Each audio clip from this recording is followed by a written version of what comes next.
नाव काय आहे मॅडम तुमचं? यशोदा शुक्रवार. गाव कोणतं? खेबोडे. खेबोडे. कोल्हापूर मधून. कोल्हापूर. बरं बरं. तुम्हाला शुगर आपली किती वर्षापासून आहे? 4 वर्षापासून आहे.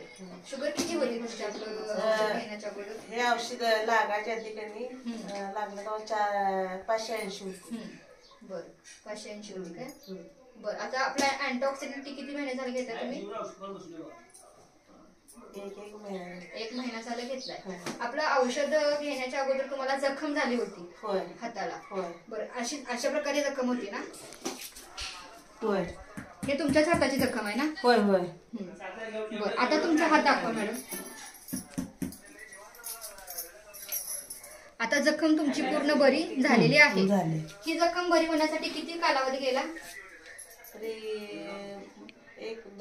2 महिने. 2 महिन्यात पूर्ण जखम बरी झाली. आणि 2 महिने तुम्ही आपला अँटीऑक्सिडंट कंटिन्यू केलेला आहे. आता शुगर तुमची किती आहे? आता बघायला 200च्या दरम्यान आहे. रिपोर्ट्स आहेत आमच्याकडे. 200च्या दरम्यान आहे. शुगर लेवल पण कमी आलेले आहे. शारीरिक त्रास वगैरे काही होत होता तुम्हाला? नाही. आता पूर्ण बरा झालेला आहे. बरं आपला अँटीऑक्सिडंट घेतल्यामुळे तुमची पूर्ण जखम झालेली आहे, त्याबद्दल अभिनंदन. आणि आता तुम्ही आपलं औषध घेऊन समाधानी आहात का? हाय. बरं आता तुमच्या नातेवाईकांमध्ये रिलेटिव्ह मध्ये कोणाला जर काही त्रास असेल शुगर मध्ये तर तुम्ही आपल्या ह्या औषधाबद्दल नक्की माहिती द्या. बरं. धन्यवाद.